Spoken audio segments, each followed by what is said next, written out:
Meron pong dahilan para baguhin ang ating procedures para explicitly ilagay na wag munang i-connect sa internet ang makina hanggat hindi pa kailangan. Panoorin muna natin ang fake news na explanation ni Chairman George Garcia bakit ayaw niyang gawin ito. Yung po sinasabi na maglagay sa guidance, hindi automatically na po yun. Kapag wala doon sa guidance, ibig sabihin talaga pong wala po talagang nakakabit na internet at hindi kakabitan ng internet.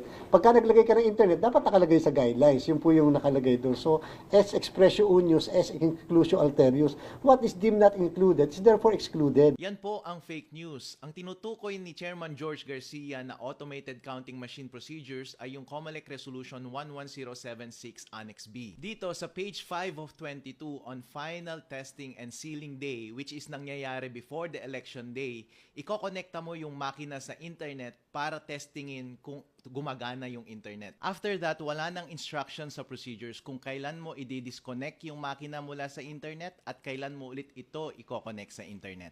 Ang assumption is on election day, connected pa rin yung makina sa internet kasi on the day of the sealing, hindi mo na gagalawin yung makina hanggang i-on mo yung makina on election day. May kita ninyo dito sa procedures na after printing ng election returns, diretso na kaagad sa pag-transmit ng data papunta sa mga servers. Tinanong ko ito sa mga COMELEC officials nung nagdemo sila sa aming bayan. Sabi nila, they have no reason to think na i-disconnect yung makina mula sa internet kung wala namang explicit instruction yung procedures. Tinanong ko rin sila kung nung elections 2022 kung konektado ba yung makina sa internet on the whole day of elections. Ang sabi nila, oo. Kaya may dahilan para explicitly ilagay sa rules na dapat i-connect lamang yung makina sa internet kapag magta-transmit na ng election results sa mga servers. Suportado ito ng Cybersecurity and Infrastructure Security Agency ng Amerika. Sa kanilang best practices for securing election systems, sabi nila, for systems that must be connected to the internet, election organizations should consider limiting connectivity to only what is operationally necessary.